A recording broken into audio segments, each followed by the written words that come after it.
Hi viewers, welcome to my kitchen Banu கைமணம். இன்றைக்கி morning பிரேக்ஃபாஸ்ட்டுக்கு ஒரு கதம்ப சட்னி.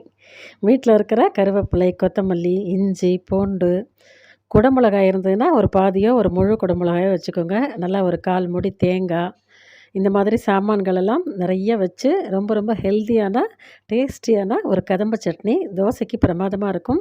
இட்லிக்கும் ரொம்ப நல்லாயிருக்கும். இதை வந்து நம்ம ரைஸ்க்கு கூட போட்டு நல்லெண்ணெய் போட்டு பிசைஞ்சு சாப்பிட்லாம். 2 இன் 1 கூட யூஸ் பண்ணிக்கலாம்.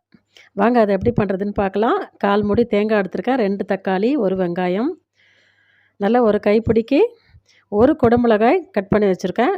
மீடியம் சைஸ் குடமிளகாய், நல்லா ஒரு பிடிச்ச பிடிக்கு கருவேப்பிலை, இன்னொரு கைப்பிடி ஃபுல்லாக பெரிய கைப்பிடி கொத்தமல்லி எடுத்திருக்கேன். இது எல்லாமே நமக்கு வீட்டில் இருக்கக்கூடிய சாமான்கள். 3 பல் மலைப்பூண்டு எடுத்திருக்கேன், ஒரு சின்ன துண்டு இஞ்சி எடுத்திருக்கேன். கண்டிப்பாக இஞ்சி பூண்டு எல்லாம் வச்சிங்க அப்படின்னா வாசனையாக இருக்கும், உடம்புக்கும் ரொம்ப ரொம்ப சத்தானது. டயட்டில் இருக்கிறவங்கெல்லாம் கூட இந்த மாதிரி க்ரீன் சட்னி எடுத்துக்கணும் அப்படின்னு சொல்லுவாங்க. வெயிட் லாஸ்க்கு ரொம்ப ரொம்ப ஹெல்ப் பண்ணும். கண்டிப்பாக ட்ரை பண்ணி பாருங்கள். டேஸ்ட் வந்து ரொம்ப நல்லா இருந்தது. வாங்க அதை எப்படி பண்ணுறதுன்னு பார்க்கலாம். என்னோடய சேனலை இப்போ தான் ஃபஸ்ட் டைம் பார்க்குறீங்கன்னா பானு கைமணம் சேனலுக்கு லைக் போடுங்க, வீடியோவை ஷேர் பண்ணுங்கள், மறக்காமல் சேனலுக்கு சப்ஸ்கிரைப் பண்ணி சப்போர்ட் பண்ணுங்கள். இண்டாலியம் கடாய் வச்சு எண்ணெய் விட்டு ஒரு 6 காரம் இருக்கிற காஞ்ச மிளகாய் சேர்த்துருக்கேன். ஒரு பிடிச்ச பிடி கைப்பிடி கடலைப்பருப்பு சேர்த்துருக்கேன்.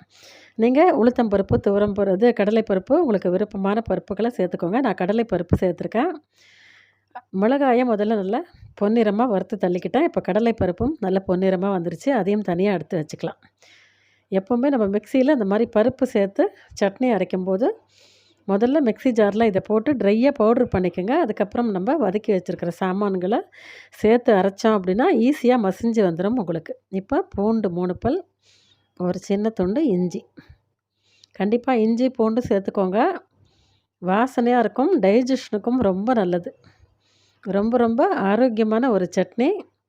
ஒரு பெரிய வெங்காயம் நீள வாக்கில் கட் பண்ணி அதையும் சேர்த்து இஞ்சி பூண்டு கூட நல்லா வதக்கி விட்டுக்கோங்க. இப்போ ஒரு குடமிளகாய், சின்ன சைஸ் குடமிளகாய் நான் 1 வச்சுருக்கேன். நல்ல பெரிய குடமிளகாய் இருந்தால் கூட நீங்கள் ஒரு குடமிளகாய் முழுசாக வச்சுக்கோங்க, நல்லாயிருக்கும். இந்த குடமிளகாய் விற்குனே ஒரு தனி வாசனை இருக்குங்க, ரொம்ப அலாதியான வாசனை, எனக்கு ரொம்ப பிடிக்கும். இதை பார்த்துட்ருக்கிற உங்களை எத்தனை பேருக்கு குடமிளகாய் வாசனை பிடிக்கும் அப்படிங்கிறத கமெண்ட்டில் சொல்லுங்கள். 2 தக்காளி, சின்ன சைஸ் தக்காளி, நல்லா பழுத்த தக்காளி 2 கட் பண்ணி சேர்க்குறேன். இதுக்கு நம்ம ஒரு கொட்டை நெல்லிக்காய் சைஸ் புளியும் வைக்க போகிறோம். ஒரு 2, 3 கொட்டை புளியும் வைங்க, அப்போ தான் வந்து சட்னி வந்து சூப்பராக இருக்கும். சாதத்துக்கு கூட இதை நம்ம தொகையல் மாதிரி பிசைஞ்சு சாப்பிட்லாம்.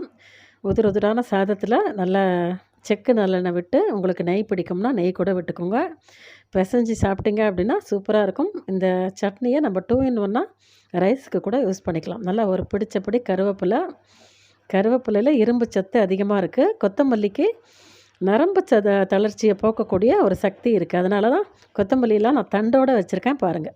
கொத்தமல்லி தண்டுகளை தயவுசெய்து தூக்கி போட்டுறாதீங்க. அதில் வந்து நரம்பு மண்டலத்தை பாதுகாக்கக்கூடிய சக்தி அதில் நிறைய இருக்குது. பலகீனமாக இருக்கிறவங்க, நரம்பு தளர்ச்சி இருக்கிறவங்களுக்கெல்லாம் இந்த கொத்தமல்லியோட தண்டுகள் ஒரு வரப்பிரசாதம். கண்டிப்பாக தண்டுகளோடு சேர்த்து நல்லா வாஷ் பண்ணி வதக்கி அரைங்க. நம்ம மிக்சியில் அரைக்கும்போது தண்டுகள் வதங்கிடுச்சு அப்படின்னா சூப்பராக அரைஞ்சி வந்துடும். நிறைய 2 கைப்பிடி கூட நீங்கள் கொத்தமல்லி வச்சுக்கோங்க. எவ்வளோ கொத்தமல்லி வைக்கிறீங்களோ அவ்வளோ சூப்பராக இருக்கும் டேஸ்ட். இது எல்லாத்தையும் ஒன்று போல் நல்லா வதக்கலாம். ஒரு 10 நிமிஷம் வதங்கட்டும், நல்லா சாஃப்டாக வதங்கி வரட்டும். இதுக்கு தேவையான கல் உப்பு சேர்க்குறேன். உப்பு சேர்த்தோன்னே சீக்கிரமாக வதங்கி வந்துடும். நான் சொன்ன மாதிரி ஒரு சின்ன நெல்லிக்காய் சைஸ் புளி கண்டிப்பாக வைங்க, அப்போ தான் சட்னி சூப்பராக இருக்கும். தக்காளிக்குன்னு ஒரு புளிப்பு இருக்குது, நம்மளும் ஒரு சின்ன சைஸ் நெல்லிக்காய் சைஸ் புளி சேர்த்தோம் அப்படின்னா நல்லாயிருக்கும். கண்டிப்பாக ட்ரை பண்ணுங்கள் இந்த சட்னி. இன்றைக்கி மார்னிங் தோசை கூட எடுத்துக்கிட்டால் ரொம்ப டேஸ்ட்டாக இருந்தது. எவ்வளோ நல்ல திக்கான கொத்தமல்லி தண்டு கூட நான் சேர்த்துருக்கேன் பாருங்கள், வேஸ்ட் பண்ணாதீங்க. தண்டில் அவ்வளோ சத்துக்கள் இருக்குது. இந்த கொத்தமல்லி தண்டை போட்டு எங்கள் அம்மா வந்து ரசம்லாம் வைப்பாங்க. நிறைய தண்டுகளை அப்படியே கொத்தமல்லி ரசம் கொதிக்கும்போது தண்டோடு போட்டுருவாங்க, அப்படியே முழுசாக. அப்படியே அதில் இருக்கிற ஜூஸ் எல்லாம் இறங்கிடும் ரசத்தில். நல்லா ஒரு 1/4 மூடி தேங்காயை முதல்ல அந்த மாதிரி மிக்சியில் துருவிக்குங்க. இது நல்லா வதங்கின பிறகு நம்ம துருவின தேங்காயை அதில் சேர்த்து ஒரு 2 நிமிஷம் அந்த சூட்லேயே லேசாக திருப்பி கொடுத்துட்டு அடுப்பை ஆஃப் பண்ணிக்கோங்க. அந்த சூட்லேயே இந்த தேங்காய் திருவல் வந்து நல்லா வதங்கி வந்துடும். இந்த மாதிரி வதக்கி வரும்போது அரைக்கும்போது சட்னி கெட்டு போகாமல் இருக்கும் சீக்கிரமாக. இது அப்படியே ஆறட்டும், நம்ம மிக்ஸி ஜாரில் சேர்த்து அரைச்சிக்கலாம். நான் சொன்ன மாதிரி முதல்ல தேங்காய் அரைச்சி அந்த மிக்சிலேயே துவரம் பருப்பு, மிளகாய் இது கடலைப்பருப்பு, மிளகாயை கொரன்னு பொடி பண்ணிட்டேன். இப்போ இதெல்லாம் நல்லா 2 பங்கா தட்டில் போட்டு கொஞ்சம் கடாயில் கொஞ்சம் ஆற வச்சுருக்கேன். எல்லாத்தையும் மிக்ஸி ஜாரில் சேர்த்துக்கலாம். இப்போ இதுக்கு நம்ம தண்ணி விட வேண்டாம். தேவைப்பட்டால் இடையில கொஞ்சமாக தண்ணி சேர்த்துக்கோங்க. இப்போ நான் அந்த கடாயை வாஷ் பண்ணி கொஞ்சமாக தண்ணி சேர்க்குறேன். தண்ணி சேர்த்து திருப்பி ஒரு தடவை அரைச்சி எடுத்துக்கலாம். பாருங்கள், கலரே வந்து ஒரு லைட் க்ரீனாக இருக்கும். பார்க்குறதுக்கே அவ்வளோ பியூட்டிஃபுல்லாக இருக்கும் கலர். ரொம்ப ரொம்ப ஹெல்த்தியான, ரொம்ப டேஸ்டியான ஒரு சட்னி இந்த கதம்ப சட்னி. அடிக்கடி செய்யாட்டாலும் வாரத்துக்கு ஒரு தடவை கண்டிப்பாக எடுத்துக்கோங்க. உடம்புக்கு அவ்வளோ நல்லது. இப்போ நான் வந்து ஒரு சின்ன காஞ்ச மிளகாய், ஒரு டீஸ்பூன் கடுகு நல்லா தாளித்து கொட்டுறேன். அவ்வளோதான். ரொம்ப டேஸ்டியான கதம்ப சட்னி சூப்பராக ரெடி ஆகிடுச்சு. இப்போ நம்ம இது தோசைக்கு மார்னிங் பிரேக்ஃபாஸ்ட்டுக்கு நான் தோசை செஞ்சுருக்கேன். இட்லிக்கும் நல்லாயிருக்கும், தோசைக்கும் நல்லாயிருக்கும். நான் சொன்ன மாதிரி சூடான சாதத்தில் கூட நீங்கள் தொகையல் மாதிரி பிசைஞ்சு சாப்பிட்லாம். நல்ல ஒரு 2 in 1 ரெசிபி. மிஸ் பண்ணாதீங்க. கண்டிப்பாக செஞ்சு பாருங்கள். உங்களுக்கு எப்படி வந்தது அப்படிங்கிற உங்கள் ஃபீட்பேக்கை மறக்காமல் எனக்கு கமெண்ட் செக்ஷனில் சொல்லுங்கள். இந்த கதம்ப சட்னி மார்னிங் தோசை இது கூட நான் சாப்பிட போகிறேன்.